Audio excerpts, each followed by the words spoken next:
Welcome to Scorched Earth and a general collective reading for Virgo season 2026. I hope you are well.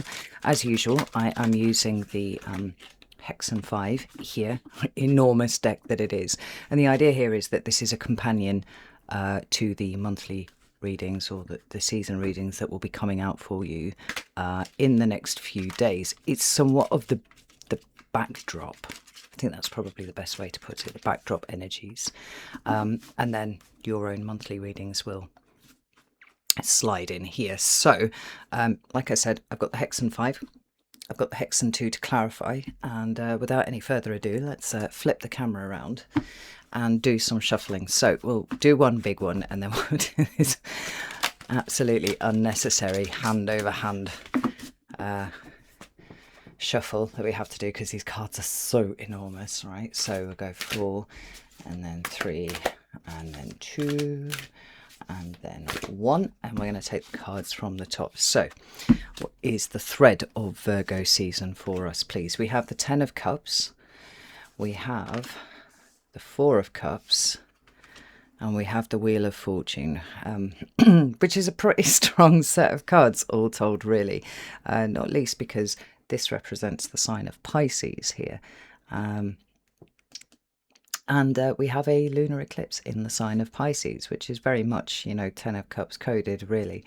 But notice here that we have the 4 of Cups to accompany it, and that makes everything a little bit more difficult because although the 10 of Cups is a card that a lot of people like to see in their readings, it is a source of some suffering for some, because it's a 10. It represents endings. It represents completion. And we've got endings and completions and 10 represented on either side of this 4 of Cups, which is a very sticky energy of feeling stuck with things. Now we have the Justice card at the bottom of the deck, and this is also really interesting because if you've watched me for some time, you'll know that there are 3 cards, and when any 2 of them show up in tandem with each other, we've got big life-changing things occurring, right? And so those 3 cards are the Wheel of Fortune, the Justice card, and the Judgment card. When any of those 2 of those 3 show up in tandem, we've got big things happening. And we know that the lunar eclipse, which is, depending on where you are, it's either the 27th or the 28th of August, is closing down a chapter that is actually now completely done. This particular eclipse is out of sync with where the nodes are now. The nodes are sitting in the signs of Leo and Aquarius, and we're moving on to a new story. But this is a closing down of what's been going on in the Pisces sector of your chart. Now, like I said, there is an accompanying potential for suffering here if we are not clear that what is departing from our life is now meant to go. The suffering of the 10 of Cups is demonstrated really well by the 4, and it's those things that we're not ready to have move out of our lives. It's the things that we're not ready to let go of. I think sometimes a good way to think about the 10 of Cups is a little bit like empty nest syndrome, right? It's like that moment that we want to last forever, we assume will last forever, and then all of a sudden it's gone. The dynamic has changed and it will never be what it was before. The suffering is caused by trying to hold on to something that has now changed. And sometimes it can highlight where that emotional foundation has always been present.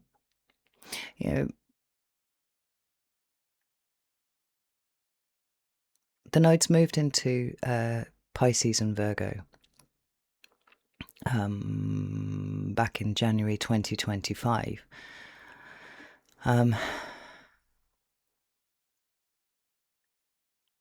I think to some extent, the changes that those nodes brought in, North Node in Pisces, South Node in Virgo, were subtler than the changes that will come about via the Leo-Aquarius axis. But there's something fundamentally significant about the nuanced changes that both Pisces and Virgo have brought about, which better prepare us for what happens next. And the Wheel of Fortune and the Justice card says big change. Right? Big changes in the way that you are living your life, not only day to day, but almost like the structural container within which your life is being lived is changing. And you should expect for this to be uncomfortable. The Four of Cups is not a card that is really ideal in any reading. Unless, of course, you are really delving into your shadow and you're trying to work out, what's going on with you, in which case the appearance of the Four of Cups can be a very helpful thing indeed in just sort of pinpointing what the issue is. It's not that the change itself causes the problem, it's the attachment to, and the emotional attachment to whatever came before, what was before, that has now by definition changed and will continue to change, I think, somewhat. Now, I'm going to give these another counted shuffle. Let's go 4, 3, 2 and 1. The Ten of Cups is clarified by the Eight of Wands. So we've got some accelerated movement and another 10, the Ten of Pentacles. Tell me about the Four of Cups. We've got the Two of Wands and we've got the Six of Cups. Yeah, touche. And then the Wheel of Fortune is clarified by the Magician and the Two of Cups here. So let's have a look. We've got the Six of Pentacles at the bottom of the deck here, which is interesting. This one just came up in the energies of the week. It's a fundamental rebalancing, which is characterized somewhat by endings and beginnings. I say beginnings because an ending is simply a clearing of space for a new beginning. So wherever we have endings, there are always going to be corresponding beginnings. Where those beginnings are, I shouldn't expect that anybody would have a clear sense of that during Virgo season, because the Magician is here. The Magician is an initiation, and usually it's about the influence of one's will upon all of the aces, which you'll notice are absent. We don't have any here, where we start to create something that is a little bit more aligned with us than what we have had, because we know that this sorry if you can hear my cockerel in the background there. It's no longer aligned with where we're going. It is quite literally of the old. The presence of the Eight of Wands tells us that this is going to happen a little bit more speedily than really any of us would be happy about. Well, sometimes the Eight of Wands can be a very supportive energy, right? It's that Sagittarian slingshot, where things go from 0 to 100 miles an hour in breakneck speed. And I think if the 8 had come up with some aces, we might feel a little less aggrieved about it. But the fact that the Ten of Pentacles is here and the Ten of Cups is here, which are both cards that people like to see in their readings, but then because of what they represent in terms of accumulation, culmination, and all the things that we've been working towards are now finally here. It's like, but now the scales have tipped, and now we're starting again. We're starting afresh. We're starting anew with something. In the areas of life that potentially could well be governed by Pisces and Virgo, because this is a Virgo card here too. The mutables rule the ends of the suits, right? So we've got that axis not only being highlighted, but also really showing us potentially where the endings are happening. Now, you'll need to look at your chart to see what that could mean for you. For example, I'm a Capricorn ascendant, so Virgo and Pisces rule my 9th house and 3rd house respectively. I should expect endings around there somewhere, right? Possibly. But if we're looking at the backdrop energy, then what we've got is a closing down of the story of Virgo and Pisces, and an accelerated closing down rather than a kind of fading out and ebbing away. It's like, no, this is done now. Everything to do with this is done, and we're moving on to something else. But again, the potential for suffering and where that balancing must occur, Six of Pentacles, we're seeing here. Now, on some level, and I quite often when the Two of Wands comes up in between cards, it can simply represent that choice between one or the other, right? It's the binary of, do you want the Four of Cups or do you want the Six of Cups? And I think to some extent that would probably be a misreading of the cards in this situation, because it doesn't really feel like there's much to choose between those two options, right? The Four of Cups is a card of emotional foundations, for sure, but it doesn't necessarily speak about good ones. The energy of the Four of Cups is associated with isolation, bitterness, loneliness, a sense of being left out. I often attribute this card to feelings of abandonment, kind of leaning into that isolation thing again. It doesn't tend to indicate a level of gratitude for what we have, for what we still have, or what was and that is now gone. It's quite the opposite. It's kind of a hunkering down and being, I haven't emotionally got what I need, and I'm feeling kind of sulky about it. In the where is he? In here, in the Waitsmith, we see that energy being displayed pretty well. There he is. Okay. Now, there are some modes of thinking, if you dig it, particularly if you dig into the decanic kind of meaning of the Four of Cups, which is representing the last 10 degrees of Cancer, that actually this guy here is an adept and he's not taking more than he needs and whatnot. But I don't know, that the look on his face there, turning away from it, there's something kind of, I don't like this, I don't want this. And because these three other cups are within reach, it's kind of like somebody turning something away, not recognizing the gift that is being given. And the gift that is being given during this time really does seem to be the ending, the clearing out, the making space for the new, whatever it is. And there are certain situations where that stuff sort of happens, where it's difficult to see how this could be a net positive in any kind of way, because it's destabilizing, right? The structures that we have built, whether they're emotional or perhaps even material with this Ten of Pentacles, are now undergoing some sort of change. And this feels destabilizing. This feels like the opposite of what we were trying to do when we were building these things in the first place. The Ten of Pentacles is an interesting card because it has a myriad of meanings that range from any kind of structure. So it could be the family structure, it could be the structure of your friendship group, but it could be institutions and that sort of thing too. To business, to inheritance, to some sort of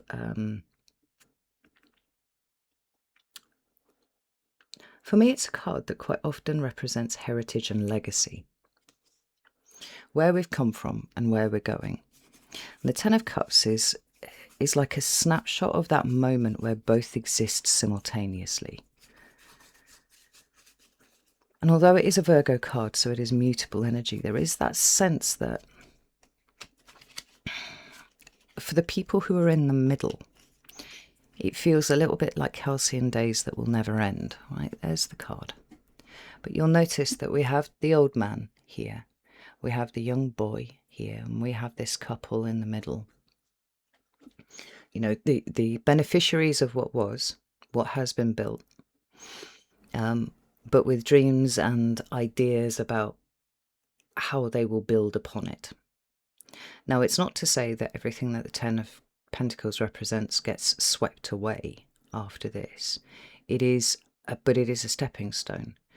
And the idea is that by definition, what has been built will change, right? Because the influencing factors that have gone into its development are now being removed. We see this old guy here, and he does really look quite old. Maybe he passes on. I'm not talking about, necessarily physical death for any of you at all, or people that you know. Please don't misunderstand what I'm saying. But in order for there to be an inheritance, there needs to be a change of state in the life status of someone involved in the card, right? So there's this kind of low-level idea within all of the tens of a transformative experience, materially, emotionally, in the case of swords, mentally, in the case of the wands, in terms of what you're actually doing and how hard you are working, that sort of thing, right? And we don't always enjoy that. I think the last few years have been pretty brutal for fixed signs, actually, for exactly that reason, right? A fixed sign is built to carry the season. It maintains, it endures, it holds everything up. And likely it is the fixed signs that are probably going to feel this in the most difficult way. I mean, the Virgo Pisces axis is mutable, so it's not like it's happening directly on any of your angular houses if if you're a fixed sign ascendant, but nevertheless, let's have a little look at this Eight of Wands here, because there's a bit of a whiplash energy about that Eight of Wands showing up with the two tens, right? So we've got the Knight of Swords on its side, which feels like this is something that we didn't, yeah, Eight of Swords on its side as well. This is not something that we feel like we've had much warning about. It really does have that kind of suddenness about it. And I feel like we don't even know what we think about it. Nine of Cups reversed, yeah, and the Lover's card at the bottom of the deck. This kind of, it feels like it shows up like the worst case scenario. This is the interesting thing about that. It's got a tower-like feel to it, without the kind of obvious hallmark of the tower about it.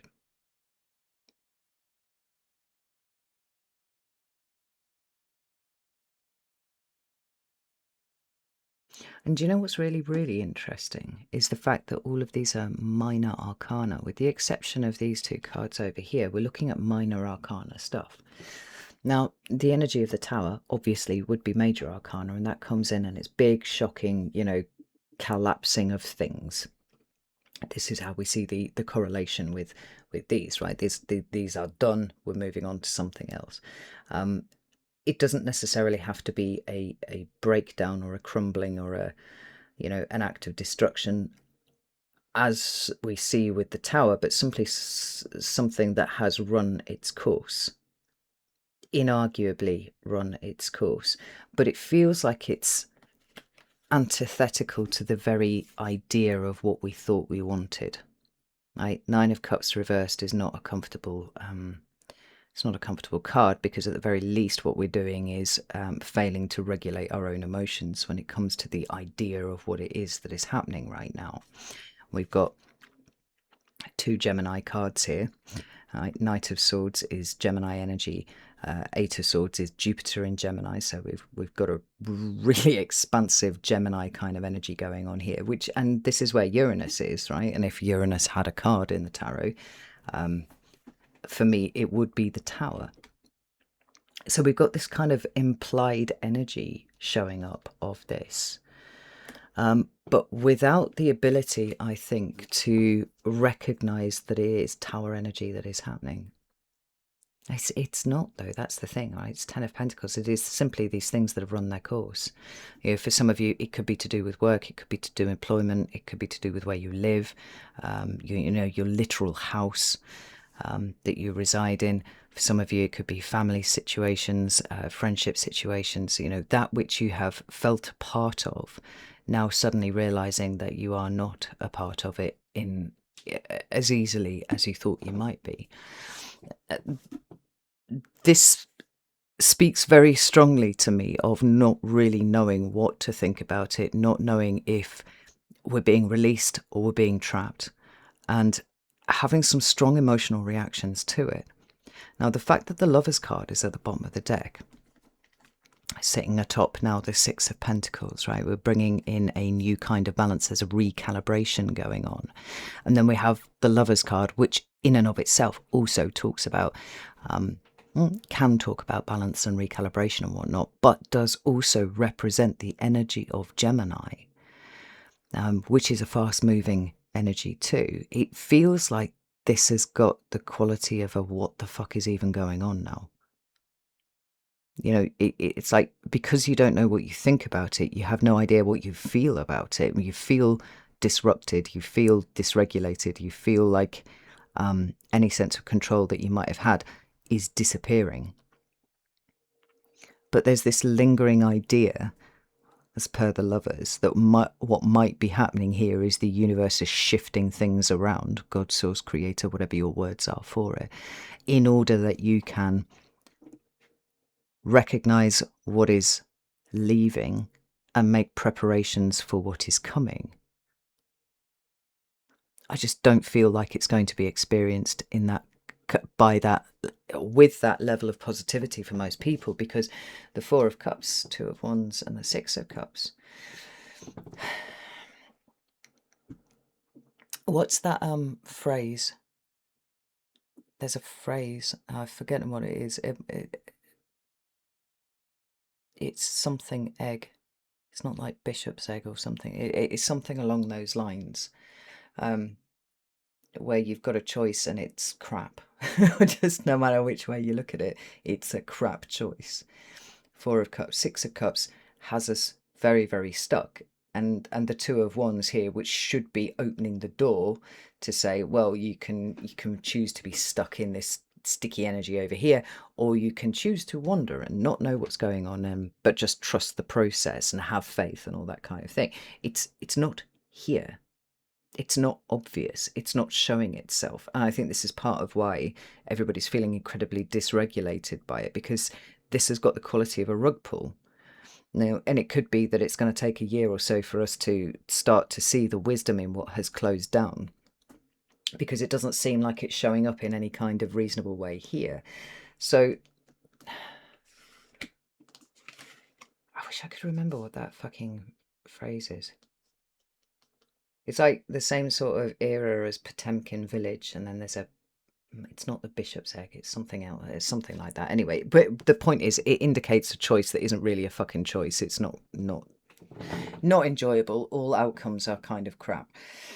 I don't think that is the right, not the right way to, I don't think that is a reflection of reality. I think it's a reflection of how stuck we are emotionally.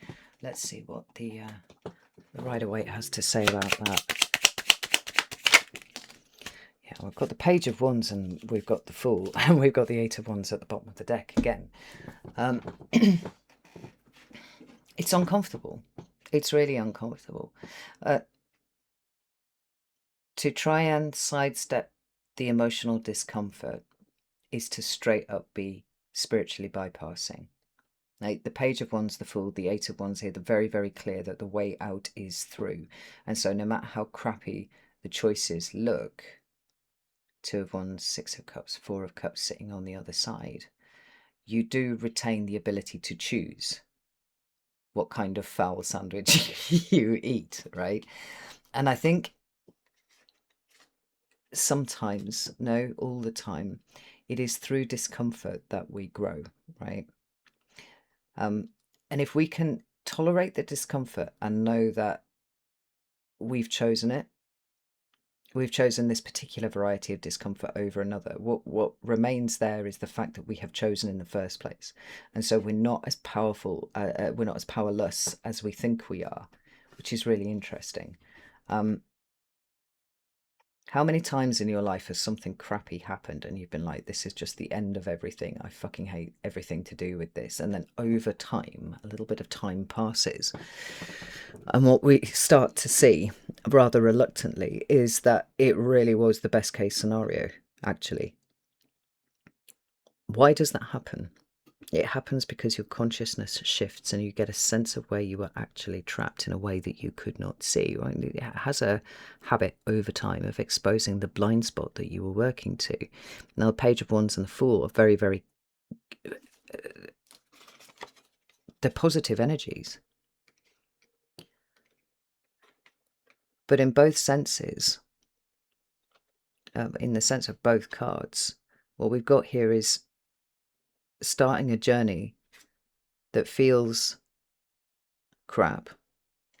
It doesn't feel supportive, doesn't feel like it's enjoyable in any which way whatsoever, and yet we have to trust. You know, there's a naivete with both of these cards, and in some cases you could look at the Fool as being actually quite a negative card in terms of, you know, he's so innocent and naive, he's about to walk off a cliff, right? He's not taking due care and attention. But that, a more negative reading is actually the blessing in disguise of the Fool. Because what he's not doing is projecting any of his old fears, anything that belongs to the old cycle, on what is in front of him, because he is quite literally a blank slate. The Page of Wands is so inexperienced that he too is a blank slate. And what we're doing is bringing the wisdom to a difficult situation and taking the only thing that really matters forwards, which is that knowledge that we have that sometimes when things feel uncomfortable, that's when the best changes are happening in us. You know, this Justice card here is, as well as talking in tandem with the Wheel of Fortune, it really is a card of a karmic path. And we know that you know, what happens between eclipses is ruled by this very strong, very surreal karmic energy. And the reason that it's surreal is because we don't know where it goes. We have no sense of the eventual outcome. All we can see is what is being cleared out of the way.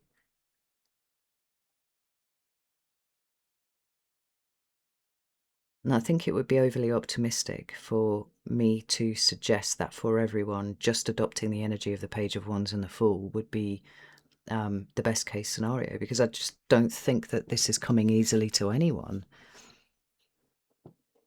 It feels like a foul choice, and we're just picking something that we know we can do something with, and trusting that in the end it's all going to work out, but we've certainly got no sense of it happening here right now.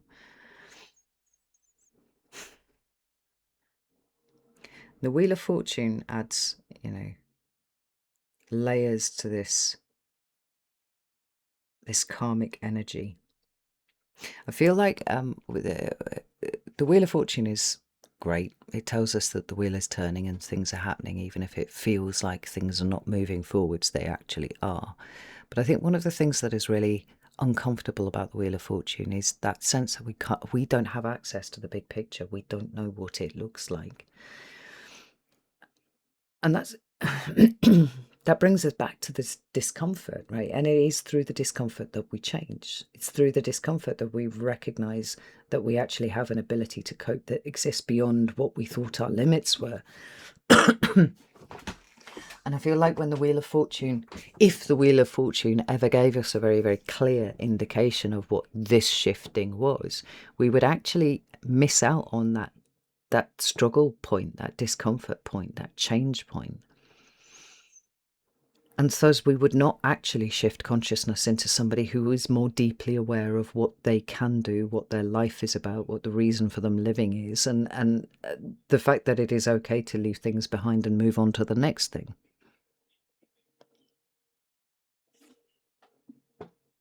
There are two different interpretations that I see here with the Magician and the Two of Cups. And I'm going to start with the negative one first.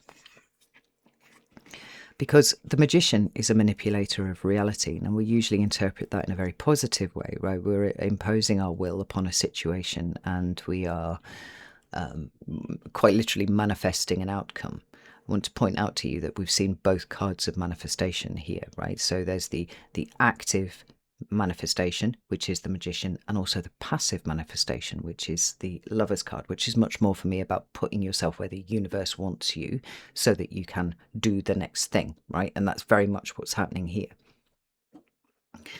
But because the Magician is a manipulator of reality, sometimes the Magician in tandem with other cards can speak to a level of duplicity or manipulation within whatever situation he's representing, right? So one of the cards that one of the pairings that I really, really hate to see is the Magician and the Knight of Cups together, right?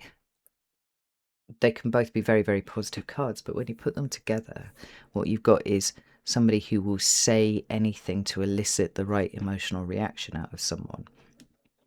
Now, it's possible that I am, look at those cards like that because I've experienced those situations in my life. That's entirely possible. I might be a little bit scarred by that, right? But it's different. It's difficult to see how an energy that manipulates can come up well particularly when it comes up with cups cards, right? So here, the Magician and the Two of Cups together might actually see more fracturing of relationships as people start to realize either that they're being manipulated or that there's a kind of an interesting loss of the individual within any of these partnerships, right? That it's one way of looking at it.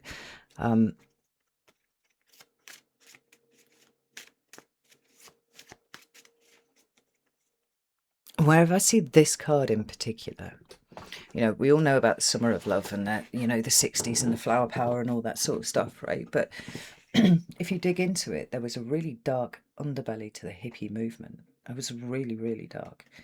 Charles Manson was a part of that. MK Ultra was a part of that. There was. It was a time of extremes, and I don't think it is an underestimation to say that we too are now in a period of extremes. And when we've got the manipulative energy of the magician showing up here too, I think we have to tread quite carefully.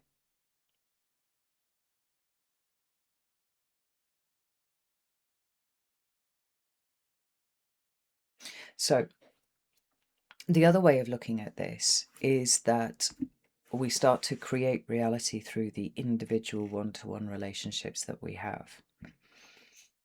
Sometimes people look out there in the world and there's a feeling of hopelessness that comes with it, and it's like, God, there's so much wrong. What can we do about it?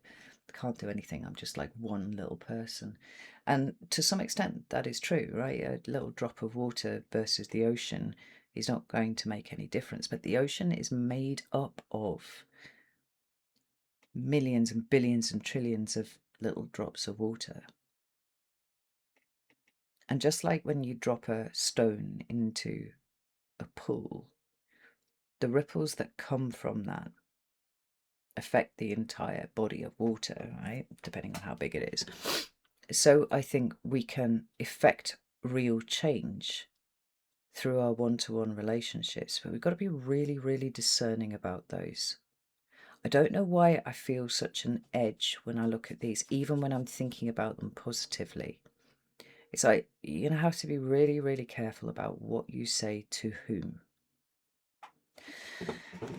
Let's get some... What? Let's say those cards again. So we've got the Eight of Wands and the Queen of Wands and the Five of Wands. Yeah, I feel like this is confirming what I said. Two of Pentacles at the bottom of the deck there. Interesting, a card of, are you coping, are you thriving, or are you just surviving, right? Those three words are very, very strong when it comes to the Two of Pentacles. Like, how much of what you're doing is performative? We should always be thinking about that. And how much of it is you actually really trying to get the preceding Ace of Pentacles off the ground. I don't know about you, but I saw in Leo season a lot of it. Leo season was a season of extremes, I think, right? So I saw the best in people, and I also saw the very ugly side of people coming up too, individually and collectively.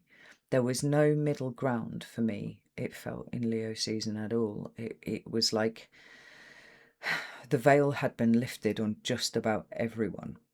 And some people shone like bright beacons, and other people did not. Let's put it that way, right? So Pluto in Aquarius is showing us, I think, the dark underbelly of the mob rule.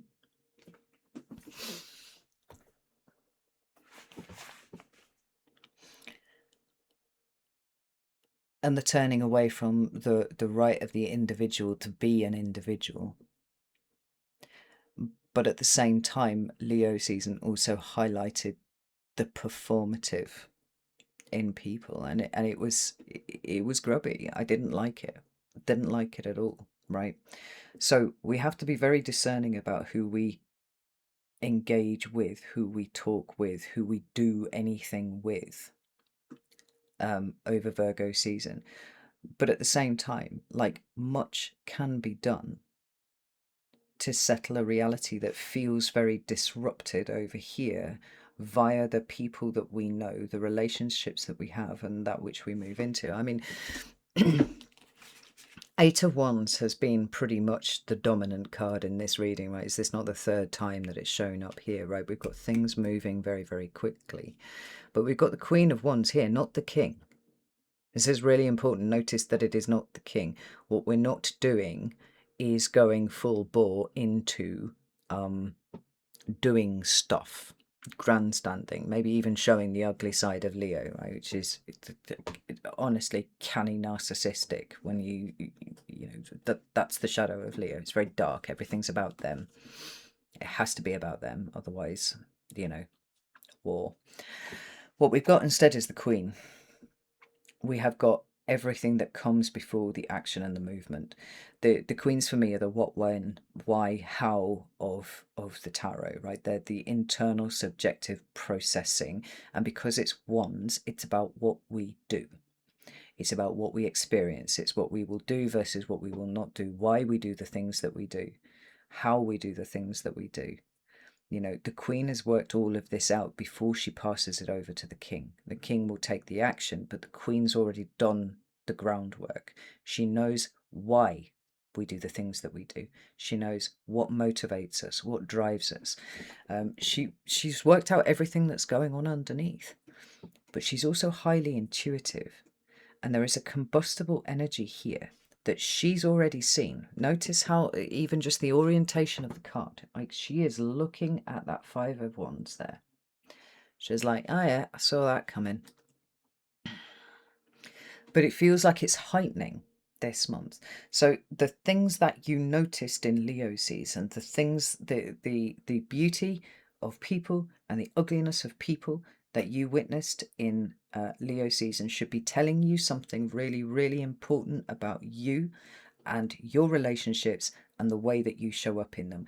Because that combustibility that we're seeing in the Five of Wands, the destabilization, the fighting, the lashing out, I think there's a strong possibility for all of these things happening. And the question is, do you want to add to that? Or do you want to step away from that and find people who are of your tribe, who are of a like mind, who can see what is happening and start to develop a new kind of reality that involves people who get it versus those who are being reactive and don't? And I think that subtle question there will dictate whether you are coping, surviving, or thriving during this period.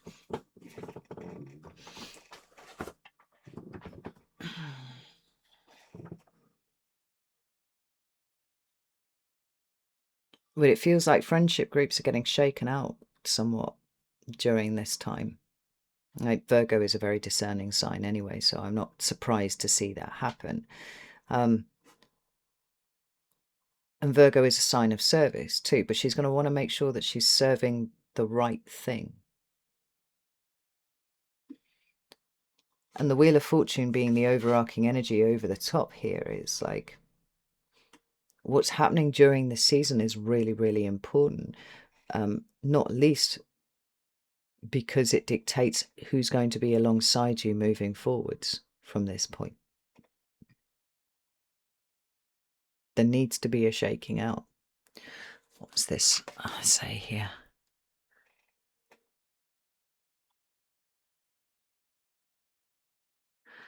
I'm going to see if I can read this, but it's but yeah, I've had my birthday and I'm 46 now. My eyes aren't quite. Actually, it's just really difficult to read. I don't think it's anything to do with my eyesight. But since the liar is free to fashion his facts to fit the profiting pleasure or even the mere examinations of his audience, expectations of his audience, the chances are that he will be more persuasive than the truth teller. Oh, holy shit.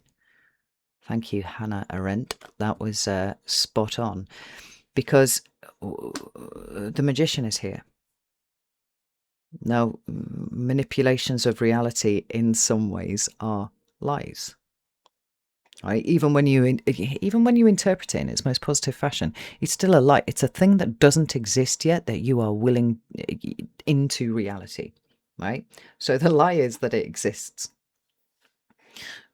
What's important is what's behind it, the level of intent that is behind it, the level of responsibility and ownership and, all of the good stuff that goes with it. It's like that whole thing, like lies travel faster than the truth.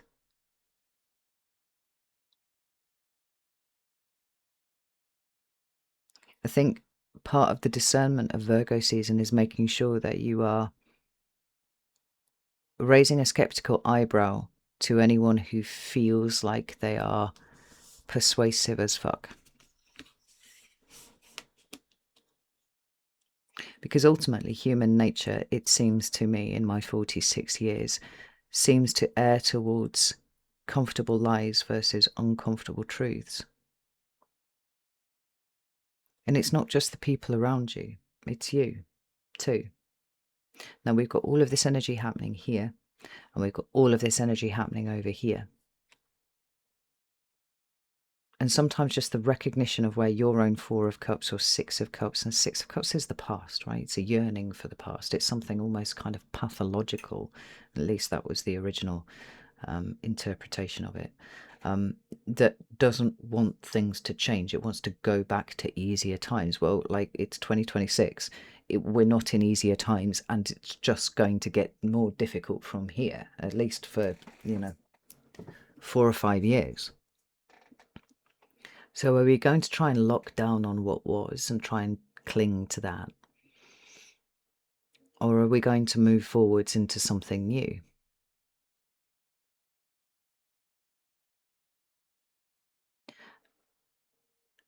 And that's the key to working out whether the relationships around you are vibing in the right energy or not. Because the persuasion is going to be comfortable, and it is going to imply that things can go back to that simpler time. We just need to do this or the other or whatever.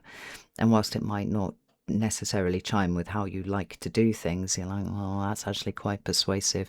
Maybe I'll put my integrity or my position or my principles to one side, because we've got to make difficult decisions to come back to where we were. But everything about 2026 has been about the revealing of the fact that we are not going back to where we were. So I would be highly skeptical of anybody who claims that you can do that. And I would be very, very, very careful about getting too close to anything that has a Five of Wands quality to it. It's divisive.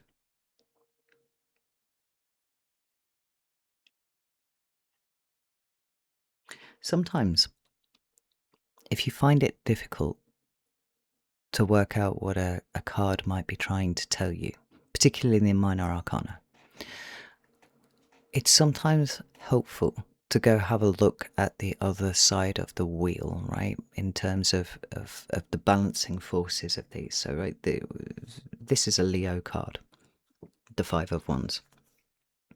Its partner on the other side of the wheel is the Five of Swords. It's Aquarius. And then kind of it comes down to this thing of, right, the truth of something can be found in its opposite.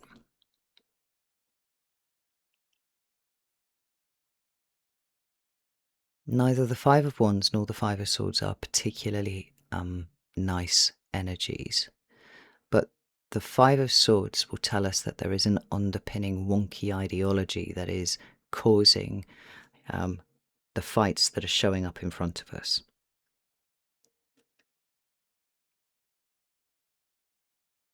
Thought leading to action. And what we've got is a whole heap of action, and the option to think, or the option and the option to process, or not. I made a video on how to thrive in 2026, and one of the key points that I made in that was just like, don't get swept up in crowd think, group think.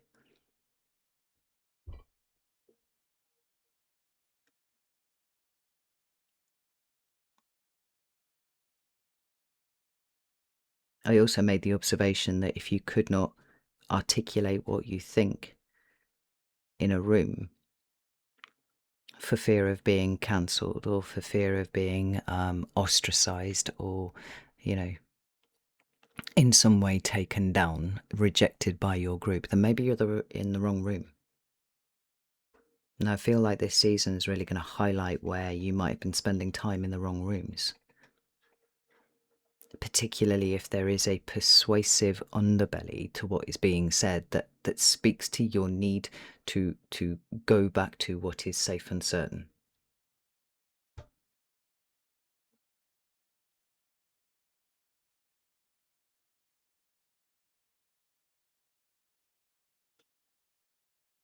Alright, I think I've been shitting on for long enough now. I'm going to leave it here because this is the backdrop.